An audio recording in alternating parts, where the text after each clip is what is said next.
Item ಯಾವುದೇ ಇರಲಿ try ಮಾಡಿ ಆಚಿ ಚಿಕನ್ ಮಸಾಲಾ. ಆಚಿ ಚಿಕನ್ ಮಸಾಲಾ. ಆರ್ಎಸ್ಎಸ್ ಸಂಘಟನೆ ಕಾನೂನಿನ ಅಡಿ ನೋಂದಣಿಯಾಗಬೇಕು ಅಂತ ಸಚಿವ ಪ್ರಿಯಾಂಕ್ ಖರ್ಗೆ ಮೋಹನ್ ಭಾಗವತ್ಗೆ ಪತ್ರ ಬರೆದಿರೋದು ತೀವ್ರ ಸಂಚಲನ ಮೂಡಿಸಿದೆ. ಈ ಕುರಿತು ಹಿರಿಯ ವಕೀಲರಾದ ಬಾಲನ್ ಮತ್ತು ವಿಕ್ರಮ್ ಪಾಡ್ಕೆ ಭಿನ್ನಾಭಿಪ್ರಾಯ ವ್ಯಕ್ತಪಡಿಸಿದ್ದು, ನೋಂದಣಿಯ ಅವಶ್ಯಕತೆ ಬಗ್ಗೆ ಕಾನೂನು ವಲಯದಲ್ಲಿ ಚರ್ಚೆಗಳು ಶುರುವಾಗಿದೆ. ಸಚಿವರ ಈ ಪತ್ರಕ್ಕೆ ಸಿಟಿ ರವಿ, ಬಿವೈ ವಿಜೇಂದ್ರ ಮತ್ತು ಡಾಕ್ಟರ್ ಕೆ ಸುಧಾಕರ್ ಸೇರಿದಂತೆ ಹಲವು ಬಿಜೆಪಿ ನಾಯಕರು ತೀವ್ರವಾಗಿ ಆಕ್ರೋಶ ವ್ಯಕ್ತಪಡಿಸಿದ್ದಾರೆ. ಅವರು ನೋಂದಣಿ ಮಾಡಲೇಬೇಕು, ಅವರ ಫಂಡ್ಸ್ ಆಡಿಟ್ ಆಗಲೇಬೇಕು.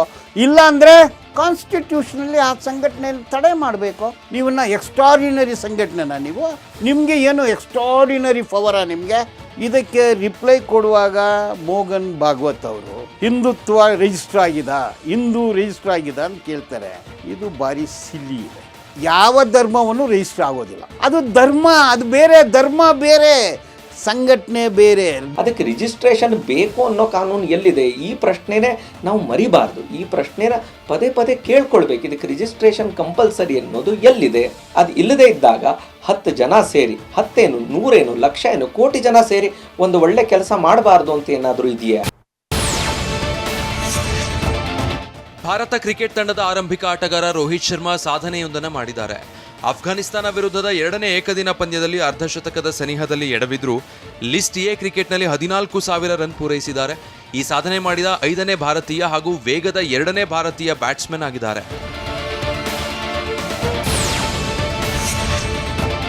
ಟೀಂ ಇಂಡಿಯಾ ನಾಯಕ ಶುಭ್ಮನ್ ಗಿಲ್ ಅಫ್ಘಾನಿಸ್ತಾನ ವಿರುದ್ಧ ಲಕ್ನೋದಲ್ಲಿ ತಮ್ಮ 9ನೇ ಏಕದಿನ ಶತಕ ಸಿಡಿಸಿದ್ದಾರೆ. ನಾಯಕನಾದ ಬಳಿಕ ಇದು ಗಿಲ್ರ ಮೊದಲ ಶತಕ. 110 ಎಸೆತಗಳಲ್ಲಿ ಬರೋಬ್ಬರಿ 154 ರನ್ ಬಾರಿಸಿದ್ದಾರೆ. ಈ ಪೈಕಿ 22 ಬೌಂಡ್ರಿ ಹಾಗೂ 2 ಸಿಕ್ಸರ್ ಸೇರಿವೆ.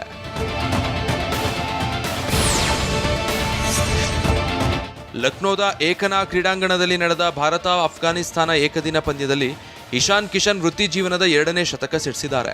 ಕಿಶನ್ ಕೇವಲ 71 ಎಸೆತಗಳಲ್ಲಿ ಶತಕ ಪೂರೈಸಿದ್ರು. 79 ಎಸೆತಗಳಲ್ಲಿ 125 ರನ್ ಬಾರಿಸಿ ವಿಕೆಟ್ ಒಪ್ಪಿಸಿದ್ರು. ಬರೋಬ್ಬರಿ 14 ಬೌಂಡ್ರಿ ಹಾಗೂ 7 ಸಿಕ್ಸರ್ಗಳನ್ನು ಬಾರಿಸಿ ಫ್ಯಾನ್ಸ್ ಮನಗೆದ್ರು.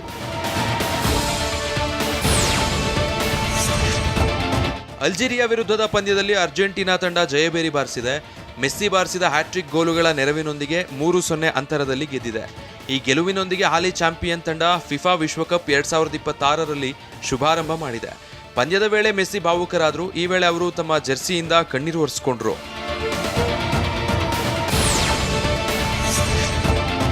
ದುನಿಯಾ ವಿಜಯ್ ಪುತ್ರ ಸಾಮ್ರಾಟ್ ಹುಟ್ಟುಹಬ್ಬವನ್ನು ಆಚರಿಸಿದ್ದಾರೆ. ಇದೇ ವೇಳೆ ಮಗನನ್ನ ತಬ್ಬಿ ಕಣ್ಣೀರು ಹಾಕಿದ್ದಾರೆ ವಿಜಯ್.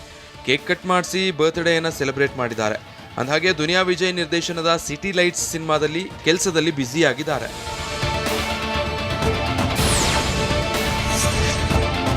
ಒಂದು ಸರಳ ಪ್ರೇಮಕತೆ ಸಿನಿಮಾ ಬಳಿಕ ನಿರ್ದೇಶಕ ಸಿಂಪಲ್ ಸುನಿ ಬತ್ತಳಿಕೆಯಿಂದ ಬರ್ತಾ ಇರೋ ಮತ್ತೊಂದು ಸೊಗಸಾದ ಪ್ರೇಮಕತೆ ಮೋಡ ಕವಿದ ವಾತಾವರಣ. ಟೈಟಲ್ನಿಂದ ಗಮನ ಸೆಳೀತಾ ಇರುವ ಈ ಸಿನಿಮಾ ಬಿಡುಗಡೆ ಹೊಸ್ತಿಲಲ್ಲಿ ನಿಂತಿದೆ. ಇದೇ ತಿಂಗಳ 26ಕ್ಕೆ ಬಿಡುಗಡೆಯಾಗ್ತಾ ಇರುವ ಮೋಡ ಕವಿದ ವಾತಾವರಣ ಚಿತ್ರದ ಪ್ರಚಾರ ಕೆಲಸ ಜೋರಾಗಿದೆ. ಅದರ ಭಾಗವಾಗಿ ಚಿತ್ರದ ಹೀರೋ ಟೀಸರ್ ಬಿಡುಗಡೆ ಮಾಡಲಾಗಿದೆ.